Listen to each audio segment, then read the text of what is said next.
Bonjour à toutes et à tous, on se retrouve aujourd'hui pour un nouveau podcast où nous allons parler d'un sujet passionnant qui est la conscience animale. Et je vais pour ça interviewer et échanger avec Lucie Lesage, qui est une de mes élèves et qui a démarré avant de me connaître son travail avec les animaux en se formant à diverses techniques dont elle nous parlera tout à l'heure. Et puis lorsque je l'ai rencontrée, je l'ai guidée vers des choses qui me semblaient plus appropriées, plus justes dans la phase que nous traversons actuellement au niveau de l'humanité. Mais elle nous racontera tout ça tout à l'heure, mais je vais vous expliquer déjà, moi, mon lien avec les animaux et qu'est-ce qui a fait qu'à un moment donné de ma vie, de cette vie, j'ai été guidée par la source, par Gédénon, pour commencer rentrer à nouveau, je vais dire, en interaction avec des animaux. Alors comme vous le savez, en tout cas pour celles et ceux qui ont écouté les premiers podcasts, moi je suis née autiste Asperger, mais à l'époque on n'en parlait pas et j'étais,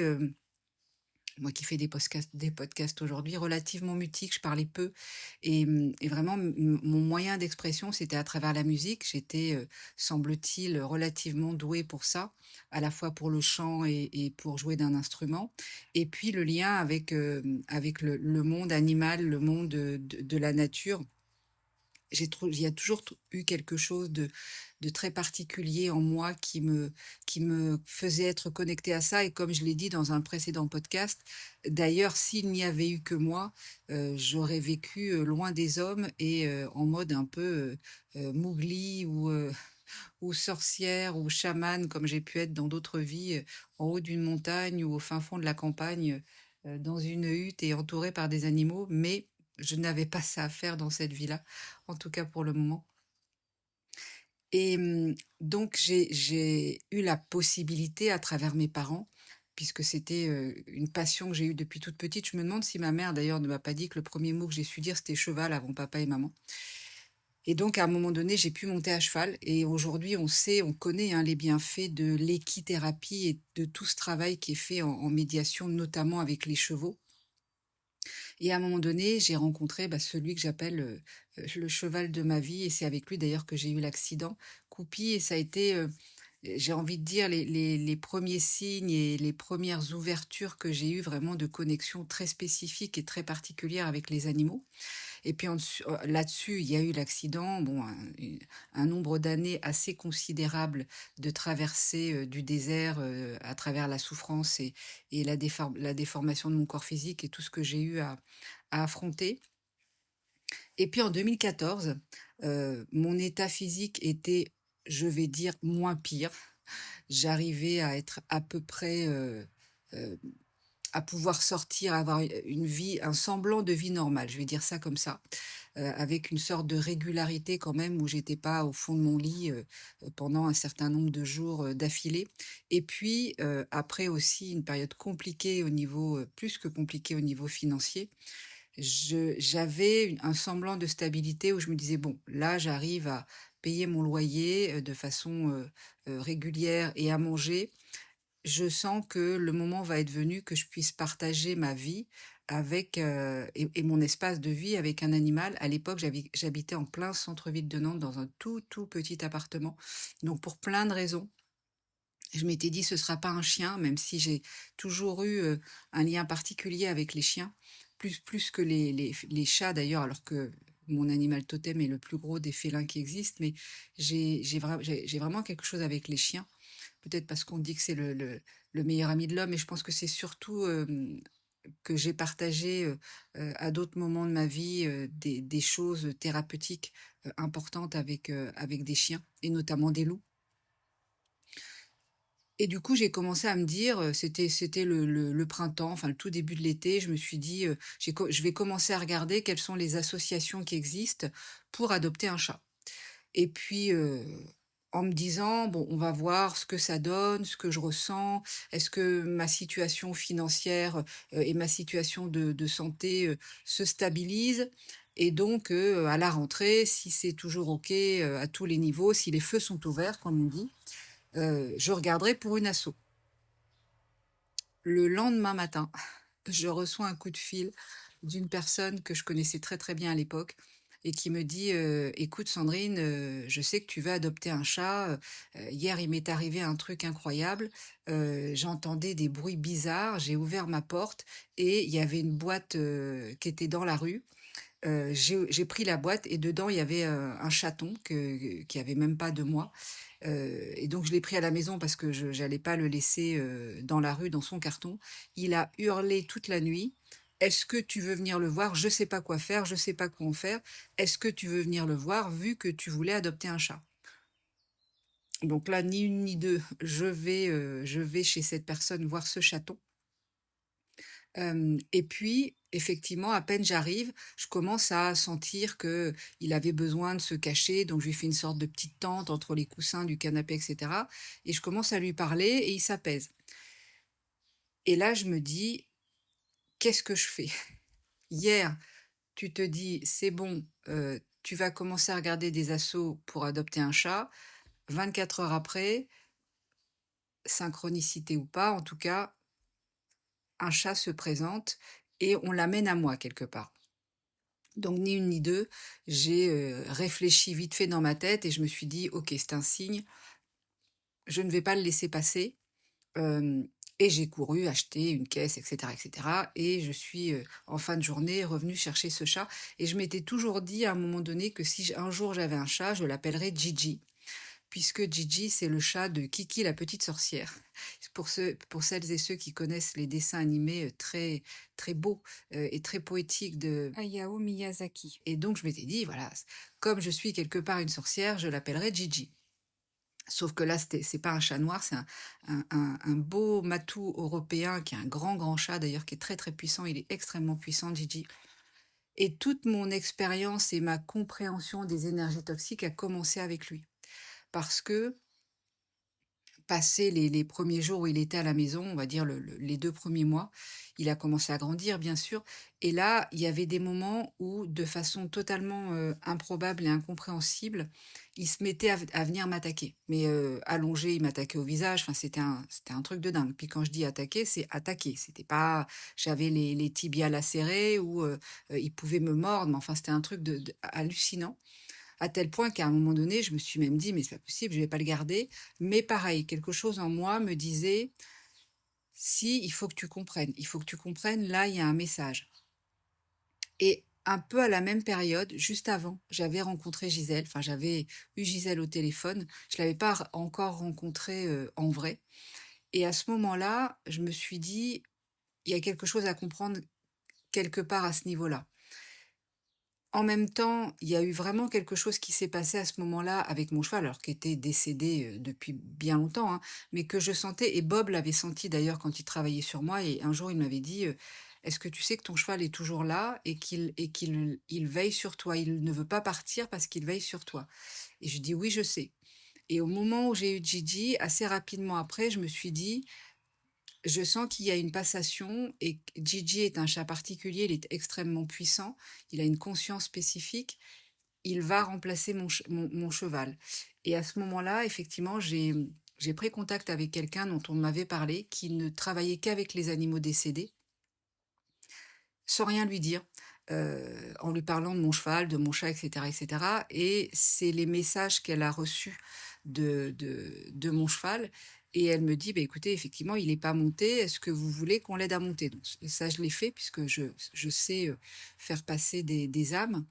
et ça a été un moment très, très fort d'ailleurs, dans ma vie, ce moment-là et je sais d'ailleurs qu'il est quelque part toujours là, au plan de sa conscience, Coupi, au niveau de la source des animaux et Gigi donc a commencé à prendre le relais. Et à ce moment-là, je me suis rendu compte, en commençant à travailler avec Gisèle, en l'appelant régulièrement pour qu'elle me fasse des aspirations, on parlait beaucoup de ces énergies-là, donc les énergies toxiques. Moi, j'avais cette compréhension de ce qui se passait sur le fascia à travers ces énergies toxiques. Et à chaque fois qu'il y avait ce que j'appelle moi un réveil, que je sentais ou pas, hein, parce que parfois quand il y a des réveils, on peut être très mal d'un seul coup, physiquement et ou psychiquement. Parfois, c'est beaucoup plus insidieux et on ne sent pas forcément les réveils se passer. Et Gigi m'attaquait toujours. À la fraction de seconde où, des énergies toxiques étaient actives, Gigi commençait à m'attaquer et à un moment donné, il m'a fallu quelque temps quand même pour percuter de ça. je me suis dit: «OK, là, je vais m'aspirer» puisque j'avais eu la possibilité par mon guide d'apprendre aussi à m'autonomiser par rapport à Gisèle qui était très difficilement joignable à cette époque-là et au moment où je me suis dit: «Je vais m'aspirer», à ce moment-là, Gigi a voulu m'attaquer et il s'est stoppé net et là, j'ai compris. J'ai dit: «OK, lui, c'est un révélateur de ça» et l'autre, on va dire, message ou en tout cas synchronicité absolument incroyable, donc une vraie synchronicité qui a représenté Gigi, c'est que alors que donc j'étais séparée de celui qui est ma flamme jumelle universelle, à un moment donné, puisque, j'avais toujours par personnes interposées des contacts avec son frère, une la personne d'ailleurs qui avait trouvé, le chaton et qui m'en avait parlé, voit le frère de ma flamme jumelle et elle avait la photo de Gigi sur son frigo, qui était petit encore. Et là, ce garçon tombe en arrêt devant la photo et lui dit: «Mais comment c'est possible que tu aies, la photo du chat de mon frère?» Et là, elle est un peu interloquée parce qu'il lui dit: «Mais c'est qui ce chat?» Et elle lui dit: «Beh, c'est Gigi. Comment c'est possible que tu aies la photo du chat de mon frère?» Parce qu'elle avait pas de contact avec son frère. Et elle lui dit: «Mais c'est pas, c'est le chat de Sandrine». Et là, elle a appris en fait que, ma flamme jumelle, à peu près au même moment, a eu le même chat, la même couleur, qui et on l'a appelé par le même nom. Donc c'était une synchronicité un peu incroyable et j'ai passé, 1 an, 2 ans, 3 ans. J'ai eu Gigi pendant 3 ans tout seul, où donc il était tout seul avec moi. Et puis à un moment donné, quand j'ai senti que, vraiment là, il fallait que je quitte Nantes. Il y avait plus d'intérêt à être à Nantes pour plein de raisons et que je sorte à la périphérie. Pareil, au moment où j'ai eu cette sensation que là maintenant ça n'avait plus de sens, il fallait quitter Nantes, que c'était une ville qui était en train de changer beaucoup au niveau vibratoire et qu'il fallait que je sorte de là parce qu'en plus, il fallait vraiment que j'aille plus loin dans le travail que je pouvais, faire et proposer avec l'animal et que là, il me fallait un chien et pour ça, il fallait aussi que je puisse proposer à ce chien-là, de mon point de vue en tout cas à l'époque et toujours aujourd'hui, une vie, saine et puis par rapport encore à l'état de santé que j'avais à l'époque, qui était mieux, mais qui était pas non plus, délirant, la possibilité de pouvoir le sortir facilement puisque j'habitais en appartement encore et d'avoir un cabinet où je puisse aussi le sortir facilement et pas simplement, en ville, dans du béton et pareil, j'ai commencé à chercher et hyper rapidement, j'ai trouvé un cabinet qui était, aux portes, de la campagne, en périphérie nantaise donc j'accède à ce cabinet, c'était en juin, à peu près pareil que quand j'ai eu Gigi d'ailleurs au mois de juin. Le mois de juin est très très particulier pour moi depuis quelque temps. Hem et du coup, je commence mon activité là-bas en me disant: «Ça va être l'endroit idéal pour avoir un chien à un moment donné et travailler avec un chien» et j'en avais même parlé au propriétaire. Alors il y avait plusieurs espaces, hein, en location. Je lui ai dit: «Voilà, moi mon but c'est de faire ce travail-là. Je vais pas non plus avoir 52 chiens ou un chien qui fait 60 kilos, mais est-ce que c'est OK? Est-ce que j'aurai le droit?» «Oui, oui, pas de problème, bon» et arrive l'été où, je décide de prendre la seule semaine de vacances de l'année donc je m'arrête une semaine, un temps exécrable et là pareil, je me dis: «Bon, je vais commencer à regarder» puisque je voulais adopter. Dans ma tête, je savais que j'adopterais, que je n'irais pas en élevage, en tout cas pour le premier chien et je commence à regarder, pareil dans quels élevages, dans quelles associations pardon, ou dans quels refuges, il pouvait y avoir des chiens, de dans l'énergie de ce que je cherchais en tout cas.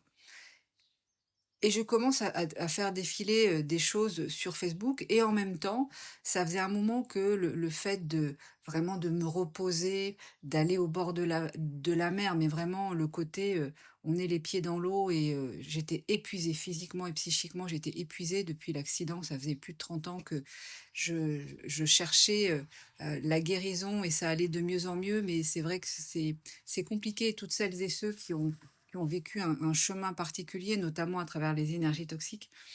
ou à travers des pathologies lourdes, savent que quand ça dure des années, c'est usant.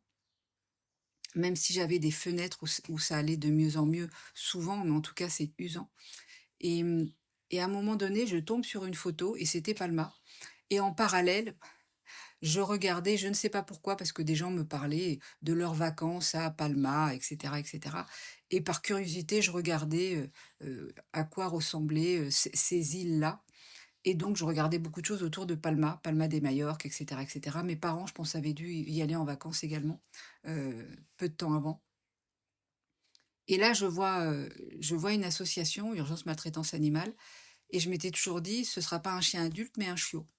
Alors que je n'y connaissais mais vraiment rien en chien, rien de rien. En tout cas, dans cette vie-là, rien de rien et je tombe sur une photo, où il y avait trois, quatre chiots, dont 2 femelles. Je savais que ce serait une femelle et je savais que j'aurais des femelles, en tant qu'animal, Gigi étant, le mâle de la tribu et là, je tombe sur une photo d'une petite chienne et je me dis: «C'est elle. On s'est connus dans une autre vie, c'est elle» et je prends tout de suite contact avec l'association et donc elle était partie en famille d'accueil, et il l'avait nommée Palma et je me dis: «Bon, c'est assez improbable parce que je passe mon temps à regarder, pendant ma semaine de vacances des photos et des reportages sur, Palma de Majorque et je tombe sur une petite chienne, je sais que c'est elle, qu'on s'est connus dans une autre vie et ils l'ont appelée Palma». Donc c'est comme ça que Palma est entrée dans ma vie avec un paquet de troubles parce qu'elle a été, enfermée dans un garage et maltraitée, malnutrie avec sa mère et sa fratrie pendant plus de 2 mois. Autant dire les 2 mois les plus importants au niveau de l'imprégnation pour un chiot et c'est comme ça qu'elle est rentrée dans ma vie et là, c'est pareil. En parallèle, bien entendu, j'ai essayé de voir des éducateurs canins et plus ça allait, plus Palma avait des troubles de comportement. C'était compliqué et ingérable pour moi et pour elle au niveau des sorties et plus je voyais d'éducateurs canins et pire c'était parce que je sentais à l'intérieur de moi qu'elle avait vraiment ce côté de très grande hypersensible, comme la plupart des gens qui venaient me voir au cabinet, mais qu'en même temps, comme encore à l'époque, il y a 10 ans de ça, hein, ça a beaucoup évolué aujourd'hui, mais la beaucoup de gens de thérapeutes, de praticiens, même de médecins, ne connaissent pas bien l'hypersensibilité, notamment la pensée en arborescence et cetera et donc ne comprennent pas forcément ce qu'on appelle les troubles, en tout cas les fonctionnements spécifiques, atypiques, qui vont avec l'hypersensibilité et j'avais beau dire aux éducateurs canins, «Elle est comme ça, il faut l'aider là-dedans» et cetera et moi j'ai pas les outils puisque je n'avais pas la technique de comment aider un chien dans le travail, à apaiser certaines choses, à travailler certaines choses, à aller vers certains comportements pour s'apaiser et au bout du Xème éducateur canin, de je ne sais combien d'argent perdu, c'est là que j'ai décidé effectivement de moi-même faire une formation d'éducateur canin et en cherchant, je suis tombée à l'époque sur Esprit Dog qui était pas du tout connu et c'est comme ça que je me suis inscrite pour aller faire la formation pro avec Tony, en Espagne et avant ça, Palma était avec moi au cabinet et j'ai vraiment de la même façon que j'ai appris en fait à lire, j'ai réappris à lire, guidée par Gigi, son langage à lui, thérapeutique, pour m'apprendre un sacré paquet de choses. C'est comme si mon guide, j'ai des noms, me parlait aussi et me semait des cailloux blancs à travers Gigi. Eh bien, j'ai fait exactement la même chose avec Palma. J'ai non pas été me former avec des gens et après calquer cette formation-là sur Palma, j'ai essayé de lire Palma, de comprendre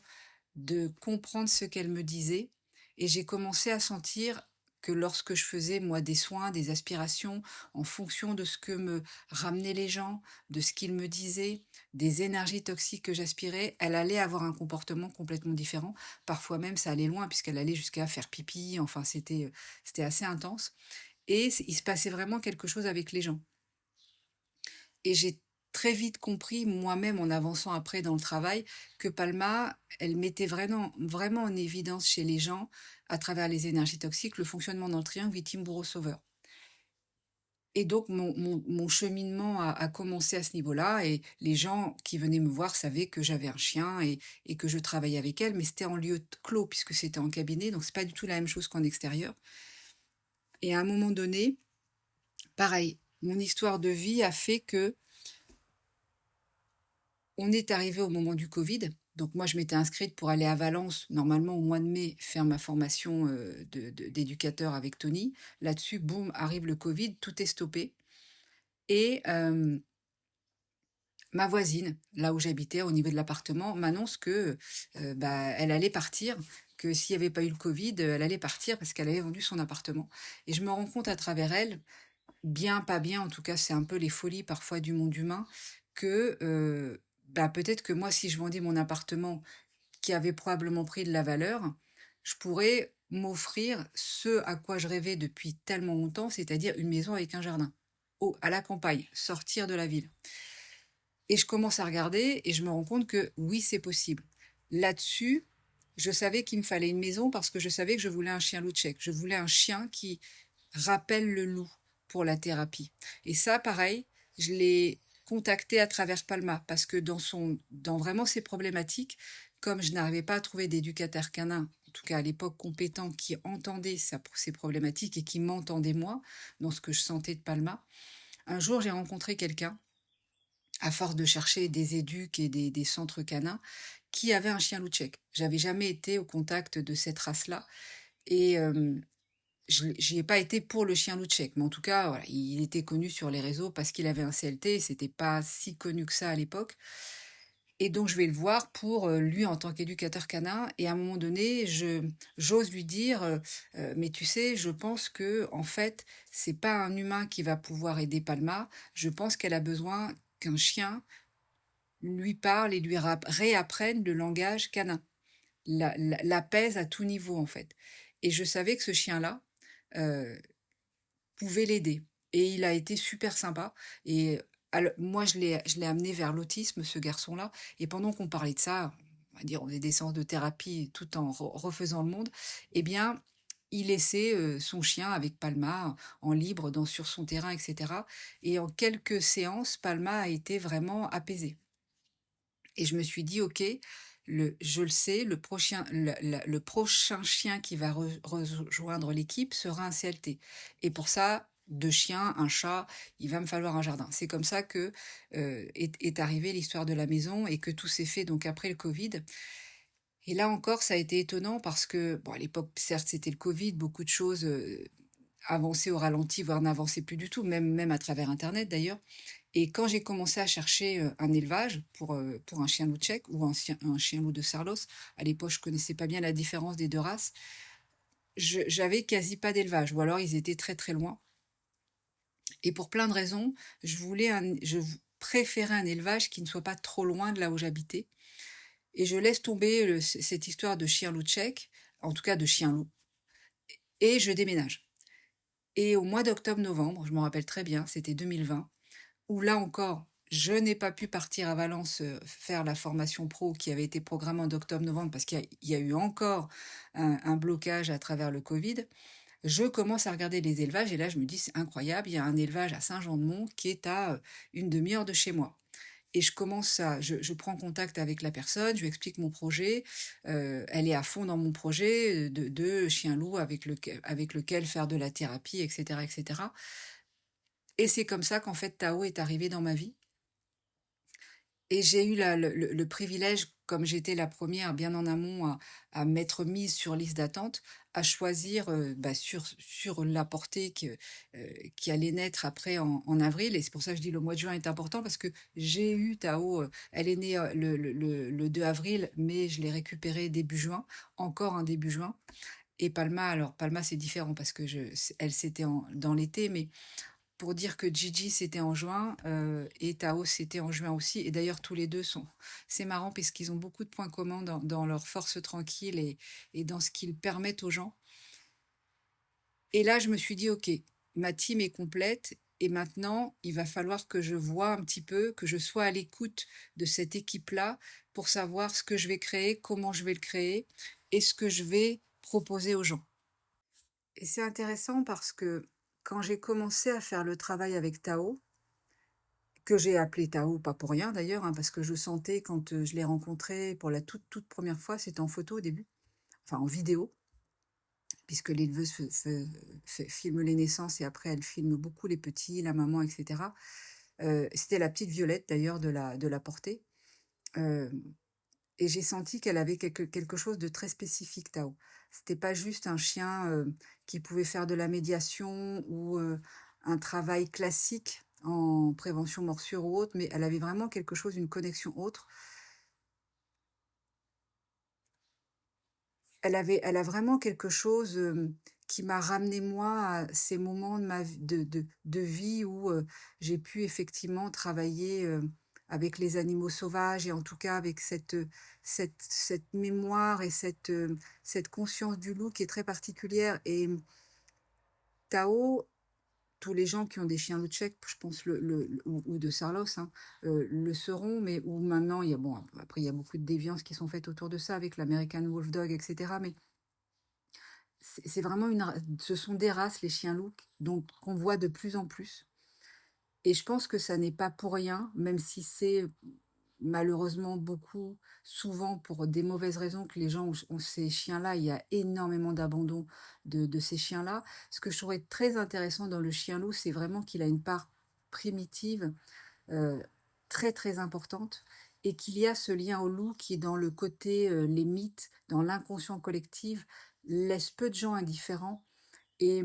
lorsque certaines personnes d'ailleurs en thérapie, je leur propose ou mes élèves leur proposent de regarder Tao dans les yeux,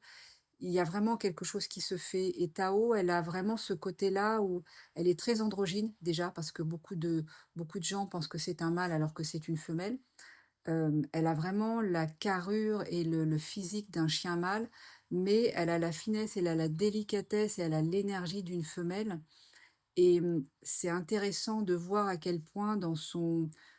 fonctionnement presque de, mmh, de femelle mâle alpha, parce que pour le moment il y a pas de mâle alpha dans la meute, en tout cas de femelle alpha, elle guide chacun des chiens aujourd'hui qui travaillent, en thérapie, avec moi et avec Lucie et avec Marie-Hélène. Elle les guide en fait et elle leur enseigne. Elle a été d'un grand soutien pour Palma parce qu'elle l'apaise beaucoup et c'est vraiment une chienne qui, dans sa force tranquille, les gens, en tout cas les gens qui me connaissent disent qu'elle me ressemble beaucoup et c'est vrai que moi j'ai beaucoup de points communs avec Tao dans le caractère, dans ma façon d'être, dans mon énergie, dans mon rythme. Donc après on va vous parler de tout ça avec Lucie, mais tout ça pour dire qu'il y a vraiment quelque chose à un moment donné où, hem, on va essayer de vous faire sentir avec Lucie à quel point le chien loup, c'est aussi un mélange entre le loup qui est vraiment l'animal sauvage par excellence, qui est encore une fois, hein, dans les mythes, on le voit aujourd'hui. Alors il y a l'ours aussi, mais et il y a beaucoup de choses qui se passent autour du loup, qui est un animal méchant, qui décime les troupeaux. Il faut l'éloigner, il faut le tuer, et cetera et cetera et en même temps, aujourd'hui, les chiens loups sont des chiens. Donc c'est un mélange entre le meilleur ami de l'homme, qui est le chien, qui vraiment, est avec l'humain depuis longtemps pour l'aider, pour travailler avec lui, pour le protéger, pour le soigner, pour l'apaiser, et cetera et le loup qui est cet animal sauvage qui est pour moi vraiment dans les archétypes, dans le côté thérapie, même ancestral. C'est vraiment un passeur d'âme le loup et c'est, vraiment le lien entre le visible et l'invisible, entre le corps et l'esprit, entre la matière et la non-matière. Le loup, pour moi, c'est vraiment cet archétype-là et je trouve qu'il permet vraiment chez les gens, on le voit en canipsycho et peut-être que Lucie donnera quelques témoignages, mais et Marie-Hélène aussi, même si là, heu, elle sera pas avec nous, mais elle fait en fait se révéler énormément de choses chez les gens et quand je travaille moi chez moi et que je fais des soins, donc toute seule, hein, je suis chez moi et mes chiennes sont là, en fonction effectivement de ce qui va passer à travers moi en termes d'énergie toxique, chacun de mes animaux, mon chat et mes chiennes vont avoir un comportement différent et je trouve ça très, très intéressant d'avoir et je me sens bénie aussi d'avoir reçu ces messages-là, d'avoir pu entendre ces messages de J'ai des noms, d'aller vers ces animaux-là, d'avoir, pu les connecter, qu'on ait pu se retrouver, qu'on ait pu se trouver pour Tao et se retrouver pour Palma et Gigi et qu'ils me guident. Heu, Rien n'est figé, j'essaye vraiment d'être à leur écoute et de construire les choses à travers ce que eux me montrent et leurs enseignements et je trouve ça incroyable d'avoir la chance aussi aujourd'hui d'avancer, moi, de plus en plus, de comprendre aussi cette non-temporalité dont je parlais dans un précédent podcast, à laquelle sont connectés les animaux, puisque pour eux, notamment les chiens, mais les chats c'est pareil, mais tous les animaux, le temps n'existe pas, passé, présent, futur, ça n'existe pas. Ils sont dans l'instantanéité, il n'y a pas de jugement. Et ça, c'est un poids au niveau thérapie qui est primordial. Et on va vous expliquer maintenant avec Lucie un petit peu, ce que nous, on propose comme travail, ce que mes animaux à moi m'ont enseigné et du coup, ce que j'ai transmis à Lucie et comment on fonctionne maintenant. Du coup, bonjour Lucie, merci de nous retrouver pour cet entretien, mais après ma longue introduction, où nous allons continuer de parler ensemble de la conscience animale. Ce que je vais te proposer, si tu veux bien déjà, c'est de te présenter. Ton site internet est très fourni, mais en tout cas, pour celles et ceux qui ne te connaissent pas et qui ont pas vu ton site, simplement de te présenter qui tu es, où tu as grandi, qu'est-ce qui a fait qu'à un moment donné, on s'est rencontrés et puis finalement tu es devenu mon élève, ton parcours en quelque sorte et qu'est-ce qui a fait aussi que, depuis je pense très jeune, hein, tu as été, très en lien avec les animaux et qu'est-ce qui t'a amené à un moment donné à t'intéresser à ce qu'on appelle aujourd'hui la communication animale?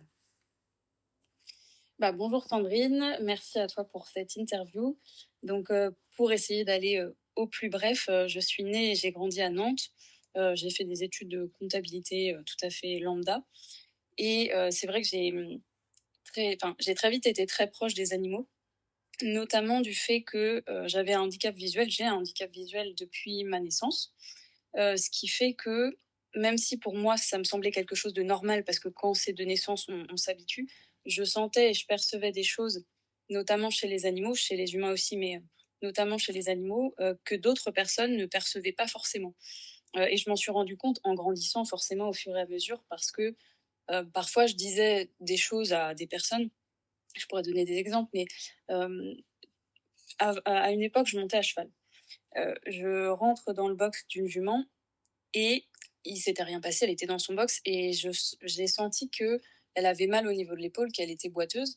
Et donc je suis ressortie du box, le moniteur était à côté et quand je lui ai dit, je pense qu'elle a mal à l'épaule et qu'elle boite, il m'a regardé en me disant, mais c'est comment tu peux dire ça alors qu'elle est dans le box et qu'elle n'a pas bougé, elle a rien fait. Il avait vu la scène. Donc il y a eu des choses comme ça qui m'ont fait prendre conscience que j'avais quand même des ressentis différents d'autres personnes. J'ai toujours vécu avec des chats, donc comme je le disais, j'ai monté à cheval aussi. Et, euh, et donc je pense que mon handicap visuel a aussi amplifié ce phénomène-là, puisque c'était comme une sorte de compensation par rapport aux choses que je ne voyais pas forcément. Euh, pour ce qui est du climat familial, donc ça a toujours été un petit peu particulier chez moi parce qu'il y avait une ambiance un peu conflictuelle en permanence, donc ça a créé pas mal de troubles, on va dire, émotionnellement à mon niveau. Et à l'époque, je n'avais pas connaissance des énergies toxiques, de leurs impacts, donc je ne savais pas du tout comment tout ça fonctionnait. En tout cas, c'était assez inconfortable. Et ma mère notamment, et mes parents d'ailleurs au bout d'un moment, faisaient partie d'une association bouddhiste, donc j'ai aussi assez rapidement été baignée dans un environnement assez spirituel, euh, dont j'avais pas forcément conscience de tout ce que ça a pu générer comme conditionnement, pas forcément juste à mon niveau, mais en tout cas, ça faisait partie de mon quotidien dès très petite, hein. Ils m'ont emmenée dans cette association dès mes 10 ans. Donc voilà pour ça. Ensuite, ce qui s'est passé après les études de comptabilité dont je parlais, c'est que j'ai enchaîné différents problèmes de santé graves. J'ai fait un burn-out, j'ai fait une grosse chute de cheval et une mononucléose qui s'est aggravée en fait. Ce qui fait que pendant à peu près 3 ans, j'ai été alitée et j'avais vraiment plus de ressources physiques. C'était extrêmement compliqué. Je ne pouvais pas faire grand-chose, donc forcément, je ne travaillais pas. Et financièrement, du coup, c'était aussi complexe. Et je sentais que vraiment, physiquement, j'étais en train de m'étioler. Je trouvais pas de solution. Et bon, j'ai cherché plein de choses, j'ai testé plein de techniques, la kinésiologie,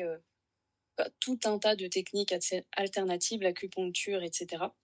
sans trouver de solution. À un moment donné, j'ai rencontré un ostéopathe qui m'a aidé et qui m'a permis de me retaper à minima, même si c'était pas parfait, c'était un peu mieux.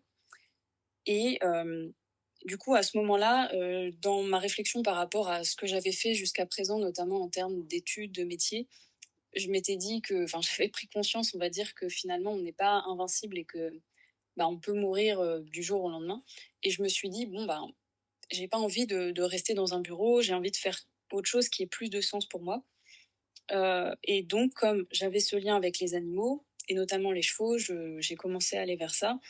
Et c'est comme ça que j'ai rencontré mon chien, Menté, mon premier chien, qui avait à l'époque même pas 2 mois. C'était un chien de SDF, donc je l'ai pris dans ce contexte-là. Et à partir de lui, forcément, quand on a un chien, même si c'est un chiot, ça nécessite de sortir, ça en tout cas, ça fait bouger et ça change des choses. Donc on va dire qu'il m'a remis dans aussi un cercle vertueux pour, me remettre en mouvement. Et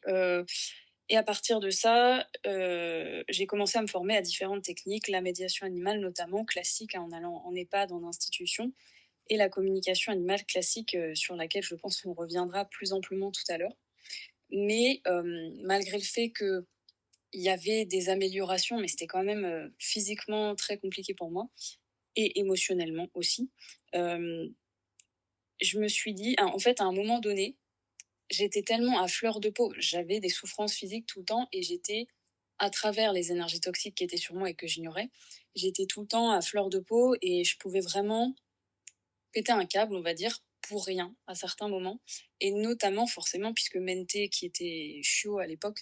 était là, forcément, c'est lui qui en prenait un peu pour son grade, c'est peu de le dire. Et à un moment donné, rapidement, je me suis dit, c'est pas possible. Je peux pas faire subir ça à ce chien. Je peux pas continuer comme ça. Et même moi, hein, c'était juste pas du tout confortable. Donc, il fallait que je trouve une solution par rapport à ça. Et j'ai cherché sur Internet des psychologues dans le coin. Je suis tombée sur Marie-Hélène Hamel, du coup, bah, qui est élève de Sandrine aussi. Et c'est comme ça que je l'ai rencontrée, que je t'ai rencontré toi, Sandrine, et que j'ai commencé à comprendre plein de choses et surtout à rapidement, au bout donc de quelques soins avec toi, Sandrine, et quelques séances avec Marie-Hélène, j'ai très rapidement vu des gros changements, que ce soit au niveau physique ou émotionnel. Mais disons que le physique, c'était assez spectaculaire, puisque la plupart des ostéos ou des praticiens que j'avais vus m'avaient dit ben, que j'aurais sûrement des séquelles, que ce serait sûrement compliqué tout le temps. Enfin, ils ne comprenaient pas vraiment ce que j'avais. D'ailleurs, il n'y avait pas de mots sur cette espèce d'état de décrépitude chronique. Et puis là, bah, je voyais que mon corps reprenait des forces, que je me regonflais littéralement. Même mon ostéo n'en revenait pas, en fait. Et donc, du coup, à travers tout ça, j'ai commencé à comprendre les énergies toxiques, ce que ça implique, ce que ça génère au niveau physique et psychique également. Et c'est comme ça que bah, je t'ai rencontré et que de fil en aiguille, ça m'a tellement interpellée et intéressée. Et puis c'est surtout que ça a tellement fait sens parce que à travers le bouddhisme, j'avais tout le temps entendu euh, que tout est juste, que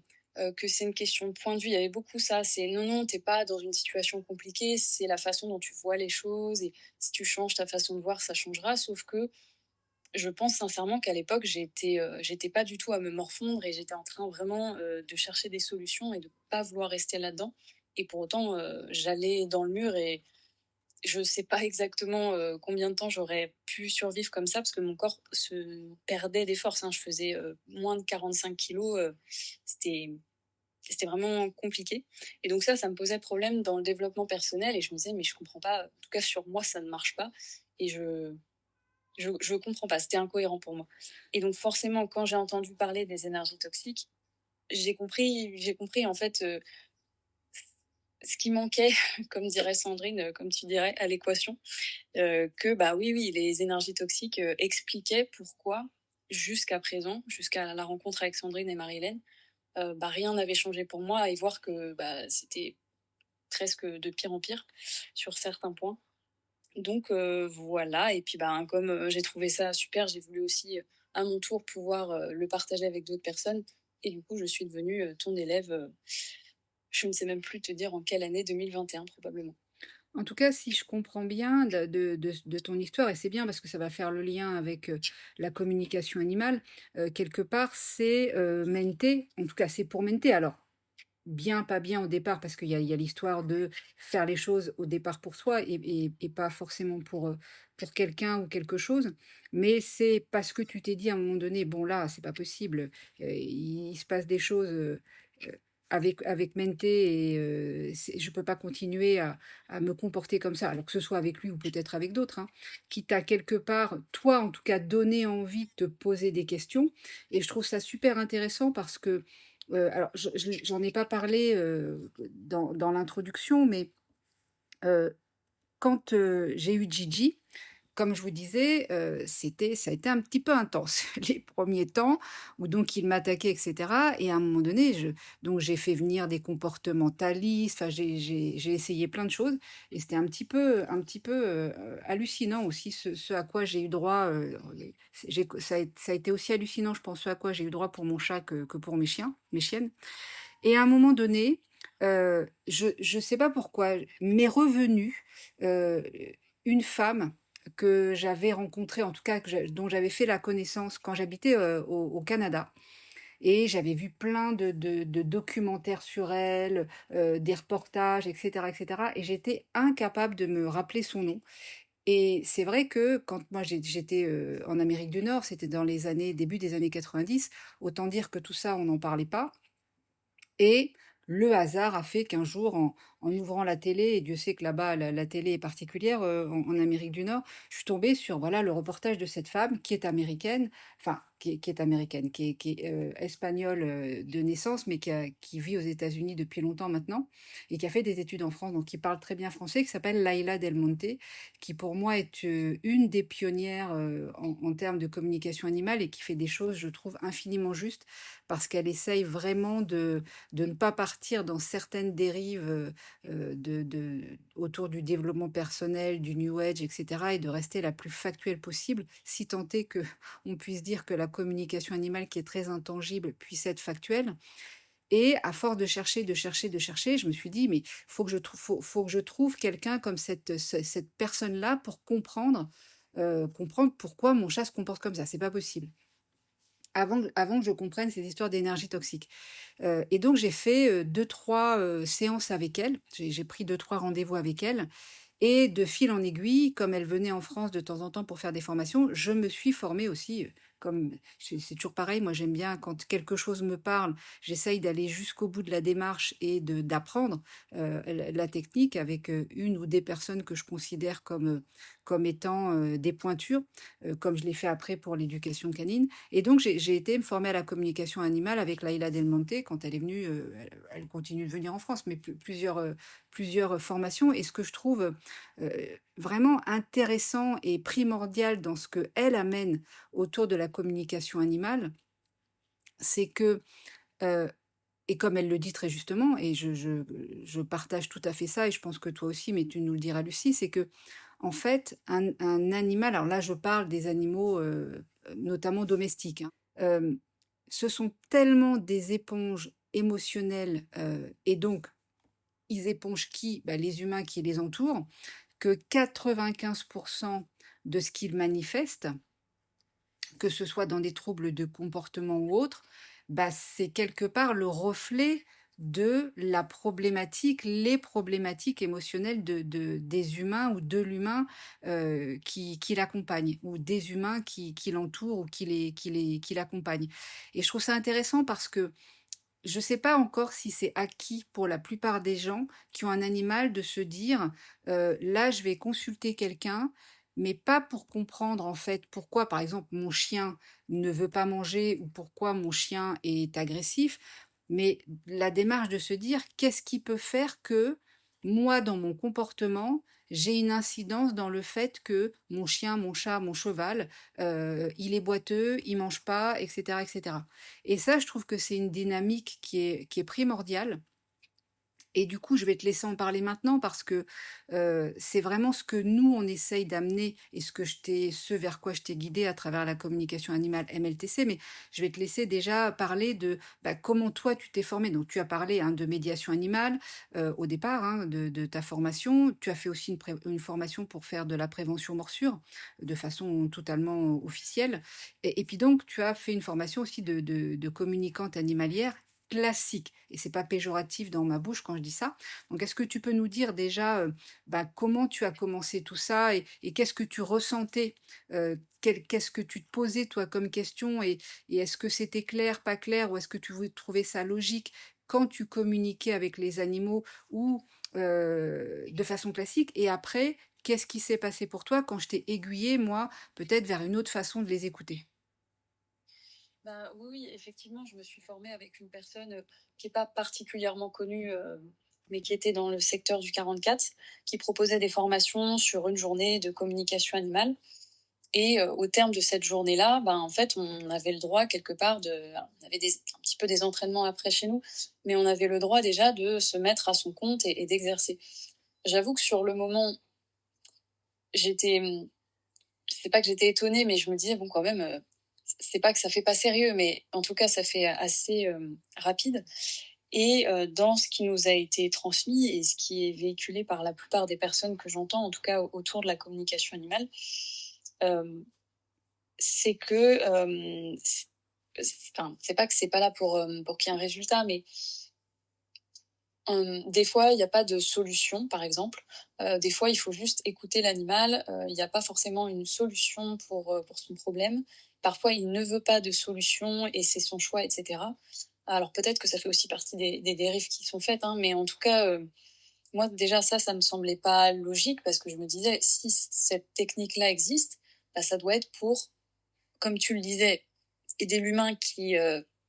comprend à travers la communication animale que son animal éponge énormément sur lui, et en l'occurrence des énergies toxiques qui créent ces dysfonctionnements, mais aussi de pouvoir trouver des solutions pour l'animal, ce qui va de pair, puisque dans ce que moi je propose, à travers tout ce que tu m'as enseigné et ce vers quoi tu m'as amené, ben, pour, par exemple, si la personne vient parce que l'animal boite, comme tu le disais tout à l'heure, il y a la plupart du temps, enfin, moi, il y a dans 100% des communications que j'ai faites, il y a toujours un lien avec les énergies toxiques que porte l'humain. Euh, et ces énergies-là, comme elles sont épongées par l'animal, ben, certaines problématiques qui peuvent exister et être apparentes chez l'humain vont apparaître aussi chez l'animal, ou parfois elles sont inconscientes et n'apparaissent pas visuellement, enfin, en tout cas, l'humain n'en a pas conscience chez lui, mais elles apparaissent sur l'animal. Ce qui ne Et veut donc, pas dire qu'il y a pas des problématiques ostéo et qu'il ne faille pas de l'ostéo ou autre, c'est pas tout ce à que fait. tu dis. Exact, exact. Et même parfois, c'est intéressant l'ostéo pour l'humain aussi, hein, pas que, pas que pour l'animal, mais en tout cas, pour aider l'animal, il y aura toujours un travail sur le binôme où l'humain va travailler sur lui-même et ça peut être effectivement mettre en place quelque chose de très concret comme des séances d'ostéo et surtout se libérer des énergies toxiques qu'il a en lui pour que par ricochet, il puisse aussi permettre à son animal d'être déchargé de ça et mettre en place concrètement aussi des choses au niveau de l'animal comme un changement de nourriture si c'est nécessaire, des séances d'ostéo si c'est nécessaire, un éducateur canin, en En tout en cas un fait, travail. parce que du coup là, tu es passé vite sur la communication animale classique, mais moi je sais que bon là, il y a eu la Isla Del Monte pour mon chat, alors qui a quelque part pas amené de réponse et après je les ai eus après moi en étant guidée vers, cette histoire d'énergie toxique et je me souviens très bien aussi que pour Palma, à un moment donné, elle a été attaquée, Palma, par un chien, et ça a été très, très compliqué. Derrière, il y a tout un schéma qui s'est mis en place pour elle où, elle avait associé le fait d'avoir été dans un endroit où elle a été attaquée, avec le fait de prendre la voiture et c'était devenu l'enfer et parce que je suis curieuse et que je suis toujours, je fais toujours très attention, heu, quand ça me concerne. Je me suis dit: «Je vais pas juste moi communiquer avec Palma, je vais prendre des personnes externes pour voir, bah, qu'est-ce qui fait que là, au niveau de la voiture, c'est compliqué, en fait». Et c'était devenu l'enfer. Elle voulait plus sortir de la maison, enfin elle tremblait dans son panier, c'était très, très compliqué. Et ce qui m'avait frappé à l'époque, c'est que, les deux trois personnes que j'avais consultées qui étaient, supposés être connus, avoir plein de super avis et cetera. À chaque fois, le message de l'animal, c'est, bah, juste un état des lieux, mais que je connais puisque je sais très bien qu'elle a peur de la voiture. Bah oui, mais j'en fais quoi en fait? Et comment je peux l'aider? Ah bah je sais pas, là, elle dit rien, donc et ça m'a toujours, j'ai toujours trouvé ça, effectivement moi aussi incohérent D'autant que, à force de chercher, de comprendre, et cetera, je finissais par trouver des solutions et des façons de faire pour que, un de mes animaux aille mieux, mais aussi en travaillant sur moi, en faisant tout un tas de choses et cetera. Et c'est pour ça que je t'ai guidée vers ça parce que, je pense que tu l'as pas assez dit, mais la communication animale classique, en fait, ne fait que, en tout cas chez la plupart des gens que je connais, moi, des communicants, heu, n'apportent pas de solution claire. Là, je parle pas de Laïla Del Monte puisque, c'est pas forcément ce qu'elle fait elle. Mais beaucoup de gens ne vont pas dire, «Bah, oui, là, la nourriture, ne lui correspond pas, donc il faudrait que ceci, cela, machin». Mais ils ne vont pas dire aussi à la personne: «Vous savez, ça peut aussi venir de vous et de ce que peut-être vous vivez ou d'une trop grande dépendance affective ou est-ce que vous auriez des problèmes dans votre vie actuellement dans votre couple ou peu importe, ou à la maison, qu'est-ce qui se passe? Il y a pas tout ce travail-là, en fait et qui, je pense, manque aujourd'hui et qui fait que, notamment pour, les chiens et les chats qui sont très, très présents dans les foyers, hem, humains, on va dire ça comme ça, heu, je pense qu'il y a de plus en plus de chats et de chiens qui ont des problématiques. Je pense que ça n'est pas pour rien aussi, je ne sais plus si j'en ai parlé dans l'introduction, mais je crois pas que dans beaucoup d'élevages, que ce soit des animaux, en agriculture ou des élevages de chiens, il y a de plus en plus de maladies foudroyantes, de cancers foudroyants, de pathologies que les vétérinaires ne comprennent pas et qui n'existaient pas il y a quelque temps. Parce que je pense qu'il y a un vrai truc qui est en train de changer, qui demande à changer au plan des humains, au plan de l'humanité, que comme je le disais dans l'introduction, les animaux sont vraiment des passeurs, ils veulent nous communiquer des choses, ils sont hors de l'espace et du temps, et que à force de prendre, de prendre, de prendre, de prendre, de prendre et de ne pas les écouter, ben, effectivement, ils ont eux aussi des pathologies ou parfois malheureusement ils décèdent parce qu'il y a des choses où ça n'est plus possible en fait. Il y a un moment, une éponge, elle ne peut plus éponger, donc elle peut finir par tomber malade, voire ben, partir, décéder parce que c'est plus possible autrement. Et c'est le but aussi de la communication MLTC, de tout ce que tu es en train de mettre en place à travers les animaleries, et cetera, pour te faire connaître, d'essayer de sensibiliser les gens à ça et au fait que, si on veut que l'animal, de façon générale, dans 95 des cas, aille mieux ou ne soit pas malade ou et cetera. Après il y a son histoire bien entendu, hein, un animal maltraité, quand on l'adopte, il n'arrive pas vierge de ce qu'il a vécu avant. Mais, quand on travaille sur soi en tant qu'humain, ça change drastiquement la chose et je le vois en éducation canine. Il y a très, très peu d'éducateurs canins, on en parle de plus en plus, hein, qui travaillent sur l'humain parce qu'ils ne sont pas formés à ça et ceux qui prennent en considération l'humain, ça peut vraiment changer la donne de façon pérenne. Je sais pas toi ce que tu penses de ça et surtout quelle est ton expérience même avec Mente et puis après bah, du coup, maintenant tu as Echo également dont tu nous parleras mais du coup je te laisse nous parler de toi comment tu es rentré dans la communication MLTC, ce que ça a changé toi dans ta relation avec Mente, ce que tu as compris et puis après, quand tu as rencontré mes chiennes aussi, quand je t'ai fait, démarrer les cani-coaching, enfin, qu'est-ce que ça a bouleversé chez toi, en fait? Ah bah, j'allais te dire tout. Hem, Bah, en fait, déjà, comment j'y suis venue, c'est que à un moment donné, tu m'avais, justement demandé une communication avec Tao et Palma, et notamment pour Palma, pour voir ce que moi je pouvais dire par rapport aux problématiques de Palma, alors qui avaient largement diminué par rapport à ce que tu avais déjà mis en place, mais certaines choses qui subsistaient. Et tu m'avais répondu un petit peu ce que tu viens d'expliquer, ben, OK, mais ça je le sais déjà et maintenant concrètement, qu'est-ce qu'il est juste de mettre en place pour aider Palma? Vraiment. Et à ce moment-là, bah, je ne savais pas quoi te répondre, donc je n'avais rien répondu et c'est là que tu m'avais un peu, davantage expliqué ce que tu viens de dire, l'impact des énergies toxiques sur eux, pourquoi, c'est comme ça, pourquoi du coup, c'est nécessaire de faire le travail aussi sur l'humain pour que ça ça se répercute sur l'animal et Alors je te coupe, heu Lucie, parce que oui. je pense que tu as oublié, mais je crois que je t'ai dit à ce moment-là, parce que j'ai senti effectivement, c'est normal, c'était nouveau pour toi, hein. Je t'ai dit: «Tant que tu ne leur diras pas que tu connais les énergies toxiques et que c'est OK pour toi, ils ne t'en parleront pas et donc leur discours ne sera pas le même». Tu te rappelles de ça? Oui, je m'en rappelle très bien, effectivement. Oui, oui, oui, c'est vrai, je l'ai pas précisé et parce que forcément, ben, quand on n'a pas conscience de ça et qu'on enfin, on peut forcément pas le prendre en compte. Je suis même pas certaine que si les animaux le transmettaient, sans avoir conscience de ça et sans c'est pas accepter qu'il existe ça et qu'il va falloir travailler en lien avec ça, je pense pas qu'on puisse même comprendre. Donc c'est pour ça que les animaux le transmettent pas forcément. C'est parce que celui qui reçoit et qui n'est pas conscient de ça, il peut pas l'entendre quelque part en fait. Donc Même à c'est travers ça qui a les été énergies qu'il c'est profite. ça qui a été le switch le plus important pour toi, en fait? De se dire: «Ah bah oui, maintenant je vais leur dire que je sais et qu'il y a pas de souci, ils peuvent m'en parler». Oui, oui, tout à fait. Oui, c'est vrai que pour moi, c'est devenu tellement évident que que du coup, je l'explique pas comme il faut, mais oui, oui, effectivement, à partir de ce moment-là, j'ai vraiment, créé cette ouverture-là en faisant sentir à l'animal, heu, j'ai conscience de ça, donc c'est OK, tu peux me parler de ça parce que, je vais pouvoir, entendre ce que tu as vraiment à dire Et ça, c'est ce et qu'on donc appelle une autre ligne de temps. Être sur une autre ligne de temps, on est sur quelque chose sur un nouveau chemin et donc l'animal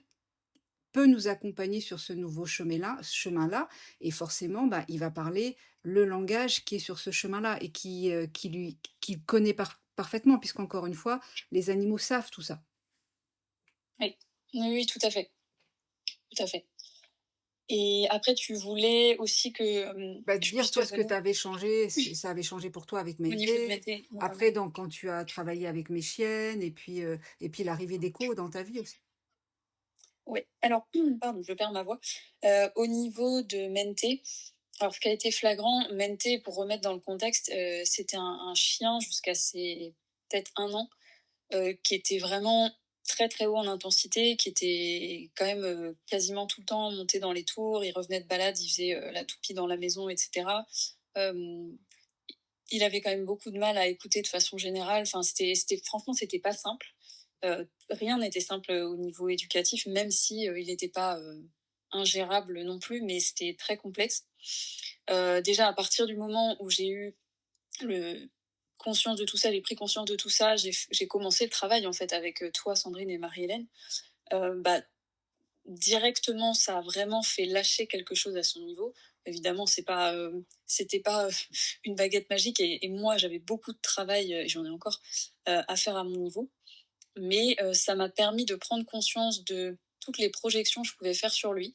Je pensais que c'était un chien, qui était très à l'aise partout, qui adorait les autres chiens, qui avait aucun problème, qui était très sûr de lui, donc je projetais tout ça sur lui et en fait, en projetant ça, je lui mettais une pression énorme et c'est aussi pour ça qu'il était complètement monté dans les tours parce que c'est comme un enfant dont les parents projettent que, je sais pas, il va être médecin, il est incroyable, mais pas dans le bon sens du terme, parce que c'est normal de valoriser son enfant, mais à l'excès, c'est de projeter comme des attentes sur lui, en fait. Et ben, c'est exactement ça. Donc forcément, à partir du moment où je me suis dit: «Ah OK, il y a ça», ben, j'ai fait en sorte de contrer les énergies toxiques qui créaient ça chez moi et donc de faire diminuer cette pression-là chez lui et je me suis surtout rendu compte que, ben, il n'était pas à l'aise partout, que moi, je connaissais pas grand-chose en chien à cette époque-là. Je voyais pas non plus tout ce qui pouvait me montrer en termes de signaux, mais surtout, il y avait des signaux qu'il ne montrait pas parce que, et ça c'était très en lien avec moi, ce que pouvait créer, ce que Sandrine, tu appelles la jumelle toxique, ce que pouvait créer ma jumelle toxique à mon niveau, d'avoir une façade, de ne pas montrer ses émotions, d'énormément prendre sur soi. Et donc lui, comme il épongeait ça, il faisait la même chose. Et donc il y a plein de choses qui ne ressortaient pas. Et donc au fur et à mesure du travail, ben, je l'ai vu autrement, clairement. Et il y a plus de choses qui sont apparues et donc, j'ai changé concrètement ce que je faisais. Alors, déjà, j'ai changé clairement son alimentation qui ne lui convenait pas. Et ça, je l'avais remarqué, mais j'avais pas, encore une fois, j'avais pas de solution. Et par exemple, je l'emmenais souvent avec plein de chiens. En balade collective, il y avait énormément de chiens, tout le temps, tous les jours, parfois 2 fois par jour. Et en fait, bah, il n'était pas particulièrement à l'aise avec les chiens, mais il faisait en sorte que, il se calquait un petit peu sur ma projection et, et au final, bah, une fois que j'ai arrêté, ça a aussi beaucoup fait diminuer la pression chez lui parce que ça lui convenait pas du tout, mais je m'en rendais absolument pas compte en fait. Donc, je dirais que ça, c'est parmi les choses les plus concrètes. Il y avait aussi une dépendance affective hyper importante que j'avais moi vis-à-vis de lui. Et je me souviens très bien qu'à l'époque, j'avais pas conscience que c'était un problème, mais à travers les énergies toxiques, humaineté, c'était toute ma vie, c'était ma famille, c'était tout et enfin, je sais pas comment dire, mais c'est presque comme si ma vie, ou mon bien-être dépendait de lui, de son existence et cetera et ça aussi, ça lui mettait une pression énorme. Donc forcément, ça a mis enfin, il ça, c'est pas en un claquement de doigts que les choses se font parce qu'il y a un vrai travail à faire, mais en tout cas, au fur et à mesure, bah, il est complètement, descendu en pression pour redevenir beaucoup plus posé et être moins dans cette espèce de tension interne permanente et qui crée aussi beaucoup de stress au niveau de l'organisme et qui crée d'autres problématiques. Il avait une odeur corporelle qui était assez forte, malgré une nourriture de qualité. Enfin, il avait tout le temps les coussinets extrêmement secs. Donc, enfin, il y a plein de choses après qui ont complètement changé et surtout, bah, et voilà, ma vision de lui a changé. Donc, il a pu vivre, il peut maintenant vivre normal, enfin pas normalement, mais en tout cas, et je continue à apprendre des choses et le travail continue aussi. Mais en tout cas, beaucoup, beaucoup de choses ont changé, notamment ma vision à travers mon changement, moi, de point de vue par rapport à lui. Quoi. Bon, bah, ça, c'est cool et puis c'est des choses concrètes dont tu parles, hein, l'odeur corporelle, les coussinets Mm, et cetera, donc ça, c'est important. Et puis du coup, effectivement, à un moment donné, quand, j'ai commencé à te tester beaucoup moi avec mes animaux, en te faisant communiquer et voir, si les choses, commençaient à être de mon point de vue à moi, de ma vision des choses plus juste et puis je t'ai mis, un peu, avec un challenge, que j'ai appelé le Cani Coaching. Est-ce que tu peux nous dire, bah, qu'est-ce que c'est que le Cani Coaching? Qu'est-ce que c'est qu'après le Cani Psycho? On en a parlé très rapidement avec, Ouais. Marie-Hélène. Alors c'est pas la peine de détailler parce que tout est sur le site internet et puis surtout, ben, l'arrivée d'écho aussi dans ta vie. Oui, tout à fait. Bah, alors le Cani Coaching, du coup, heu, effectivement sur le site, il y a des vidéos, donc c'est super, intéressant et je vais pas m'étendre de trop, mais en gros, l'idée, c'est de faire venir une personne qui veut faire ce travail-là, hein, en lien avec la MLTC, les énergies toxiques, etc., qui veut se libérer de tout ça, de faire venir la personne sur un terrain clos avec une meute de chiens qui s'est agrandie d'ailleurs récemment et au fur et à mesure. Et à l'époque, c'était avec donc Mente, mon chien Tao et Palma, tes deux chiennes, et Gigi d'ailleurs, qui participait aussi régulièrement et qui participe toujours à ces séances-là. Et donc le Cani Coaching, c'était en fonction de l'attitude des chiens, comprendre l'impact des énergies toxiques sur soi, donc pour la personne qui participe à cette séance-là. Et pour moi, c'était un gros, gros challenge parce que il fallait que je puisse recevoir en termes de communication animale MLTC en temps réel ce que les chiens me faisaient sentir par rapport à la personne pour que le comportement qu'ils avaient adopté bah, déjà puisse cesser, puisse être compris, puisse être entendu et que ce soit que ça permette à la personne d'avoir des informations concrètes, des pistes concrètes pour résoudre les problématiques qu'elle traversait. Et comme moi, à travers les énergies toxiques, euh, c'est bien moindre qu'avant, mais j'étais tétanisée juste à l'idée d'être, on va dire, comme ça, en contact avec des gens, et j'avais une pression, bah, un peu comme ce qui pouvait se voir sur Mente, hein, mais j'avais une pression de dingue. euh,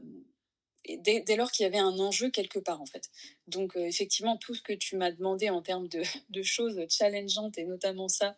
bah, ça a été un gros gros travail vraiment pas facile pour moi. Mais du coup forcément ça m'a apporté plein de choses et ça m'a ouvert plein de portes et voilà ça a libéré plein de choses au niveau des implants toxiques et à mon niveau. Donc donc c'était très intéressant. Ça n'a pas été toujours simple et il a fallu faire, refaire, et etc. Et à un moment donné, c'est aussi comme ça que qu'on apprend et qu'on se libère de tous les conditionnements que ces énergies-là ont pu créer sur nous. Alors juste Et pour je vais te couper parce que j'aimerais moi rentrer un peu dans le détail pour que les gens comprennent, c'est que déjà, il y a une différence entre un chien classique,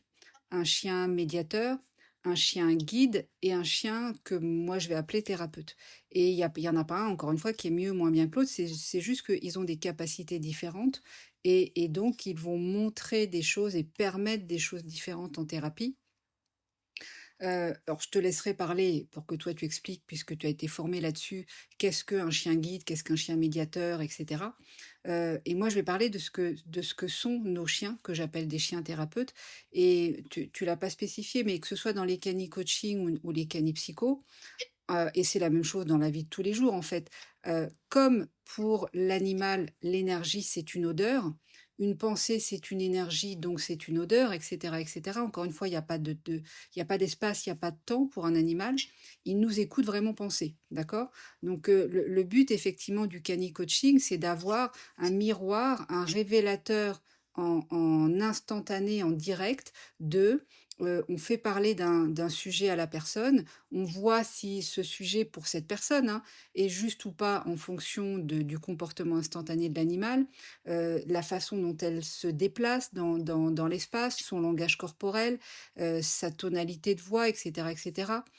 Ses projets, est-ce que j'ai envie d'acheter une maison là, machin, est-ce que les animaux ont un comportement qui peut laisser à penser que ce projet-là et cette envie-là est juste ou est-ce que elle est biaisée par les énergies toxiques? C'est ça en fait que vont montrer les animaux, nos animaux thérapeutes, nos chiens thérapeutes, à travers les cani-coaching et les cani-psycho. Et c'est vraiment, les gens sont bluffés en général parce que ils ont même pas commencé en général à penser à quelque chose, qu'il va y avoir un comportement, par exemple, hyper frénétique des animaux et quand on leur dit: «Est-ce que vous n'auriez pas pensé à ceci ou cela?» Moi, c'était pareil, en fait, quand j'étais en cabinet avec Palma, quand je disais que en fonction de ses comportements, je guidais les personnes dans ce qu'elles pouvaient me dire, les échanges avec moi et cetera. C'est ça qui est extrêmement riche et tous les chiens ne sont pas capables de ça.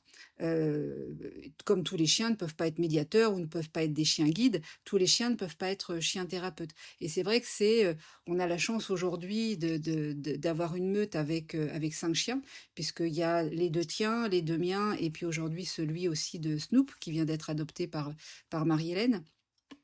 Et du coup, c'est extrêmement riche parce que c'est comme en fait des notes sur une portée de musique. Ils ont chacun une tonalité différente, ils amènent chacun un éclairage différent. Et c'est vrai que quand ils jouent ensemble, je refais le lien avec la musique, bah c'est complètement génial quoi. Et les personnes ne peuvent pas dire oui, mais ça vient de vous. Donc là, on n'est pas dans quelque chose dans un mental humain, c'est instantané. Et c'est ce que toi tu amènes aussi à travers la communication animale MLTC de cette lecture-là aux gens, en fait, quand ils t'appellent pour mon chien est ceci ou cela, ou mon chat est ceci ou cela, tu vas leur amener. Alors, c'est un peu différent parce que ça passe par toi et on peut dire qu'il y a une projection quelque part, mais c'est cette lecture-là, en fait. Oui, oui, tout à fait. Et oui, c'est vrai qu'il peut, enfin, en tout cas, c'est le risque qu'il y ait une projection dans la communication animale, je parle de façon générale, parce que ça passe par la personne, d'où l'importance de vraiment pouvoir se libérer de ces énergies-là qui créent chez nous des projections pour que lorsque l'animal transmet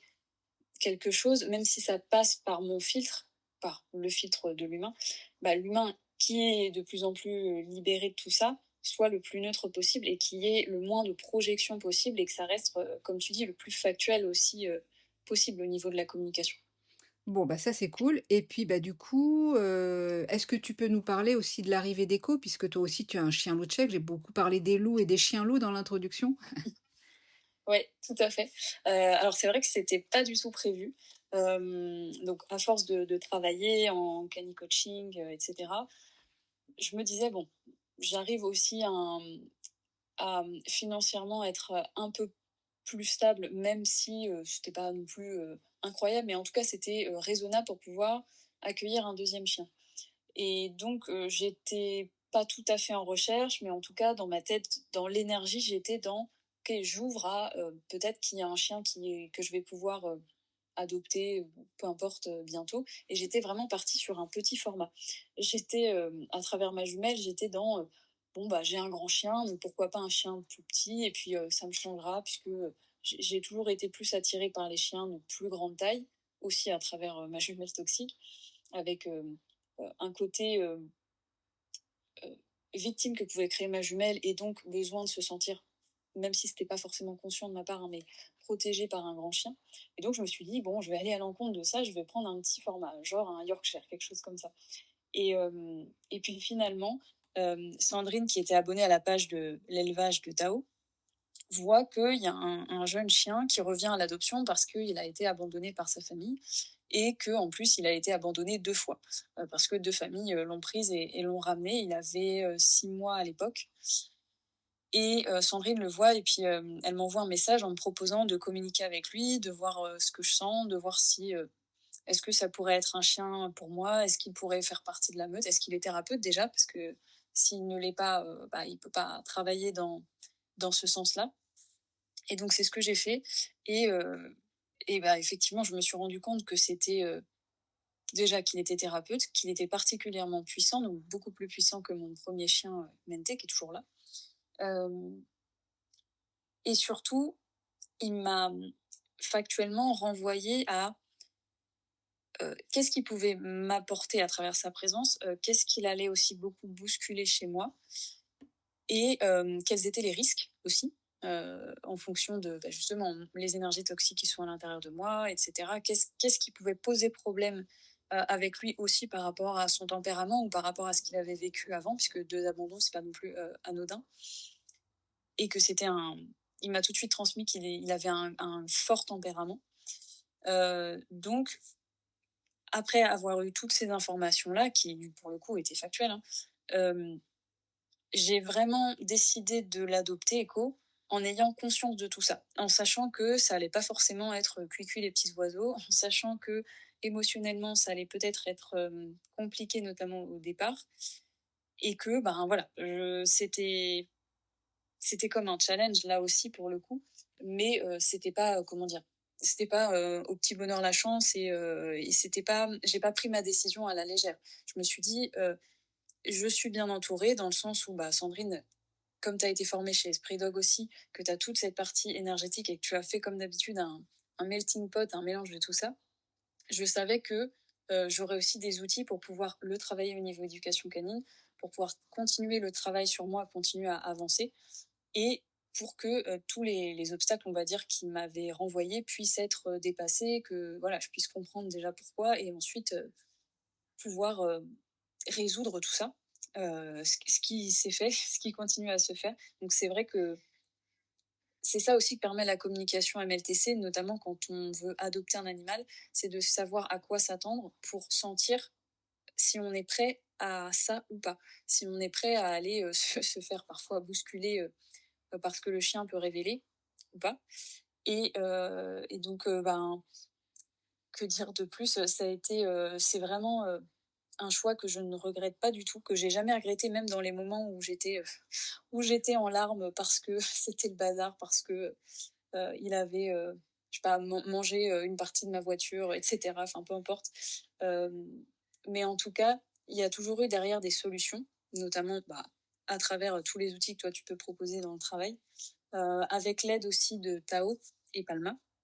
qui sont quand même des chiennes très particulières, et notamment Tao qui est très puissante et qui a appris beaucoup, beaucoup de choses à Echo, toi aussi d'ailleurs, parce que Echo a fait aussi parfois des séjours quand tu le gardais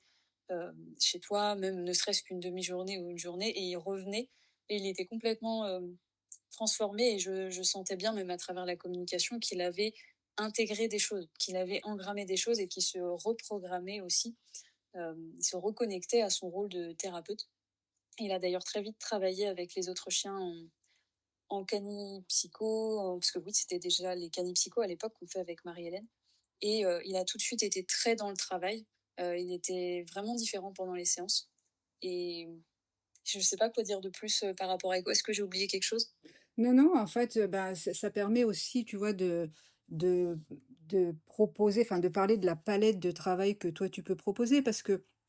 avec Mente, on n'est plus dans le côté médiation, prévention morsure, et cetera, que tu peux faire toujours, hein, aujourd'hui et c'est beaucoup avec Mente aussi que tu vas faire des animations dans les animaleries, et cetera. Enfin, ça viendra peut-être avec Echo, mais et puis et puis Echo, là, avec Snoop maintenant et mes 2 chiennes, effectivement, c'est vraiment le travail, au niveau des canipsychos. Après, c'est vrai que moi, avec mes chiennes, je peux aussi, accompagner alors tu me diras, Echo aussi, mais il est encore jeune, mais Tao notamment peut aussi accompagner un certain nombre de chiens et de couples, de binômes humain-chien quand des fois il y a des difficultés au niveau du chien ou bah, comme tu le mettras aussi sur ta page, ou tu l'as mis d'ailleurs sur ta page, YouTube, sur ton site YouTube, le Oui. témoignage de Laura avec Sony. Mmh. C'est vrai Oui, qu'on tout à a fait, on a c'est juste. travaillé aussi avec elle, avec son chien et c'est un bon exemple, Laura, de ce qui peut se faire, en thérapie humaine à travers aussi son animal. Et puis bien entendu après le côté, bah, balade éducative puisque tu vas je sais pas quand est-ce que le podcast va sortir, mais le 14 juin, tu seras chez Truffissime pour, proposer, bah, effectivement ce que moi j'essaye de mettre ensemble aussi et faire que, bah, tu en parlais d'ailleurs au début, hein, que Menté, tu l'amenais dans des balades, dans les groupes de balades comme on voit beaucoup sur les réseaux sociaux et on avec plein de chiens et cetera, parce qu'on pense qu'un chien a forcément besoin de s'amuser. On pense qu'un chien, quand il est monté dans les tours, qu'il est hyper speed, c'est forcément qu'il est content et qu'il s'amuse, ce qui est pas forcément le cas. Et du coup de pouvoir, nous proposer, pour celles et ceux qui le veulent, des balades que j'appelle éducatives où effectivement, un peu comme d'ailleurs ce qui devrait se faire pour l'école des chiots, hein, avoir un ou des adultes, chiens référents pour, bah, permettre aussi d'avoir les bons codes canins, d'avoir le bon langage, canin au niveau des chiots et pas que un langage humain, en fait. Donc tout ça est en train de se mettre en place et puis, bah, c'est vrai que à travers tout ce que tu fais, tout ce que tu continues de faire, il y a cette large palette-là. Tu travailles aussi avec un jeune homme qui est, gravement handicapé, avec de l'autisme, qui a pas marché pendant un certain nombre d'années et qui aujourd'hui, dans vraiment ce que tu fais, au niveau thérapie et au départ c'était de la médiation, maintenant c'est de la thérapie où ECHO travaille beaucoup d'ailleurs avec ce garçon-là, bah, il remarche et cetera et c'est quand même c'est quand même assez génial donc T'as une tu vas vers une palette de travail qui va être, extrêmement large et fournie et tu as les chiens pour ça et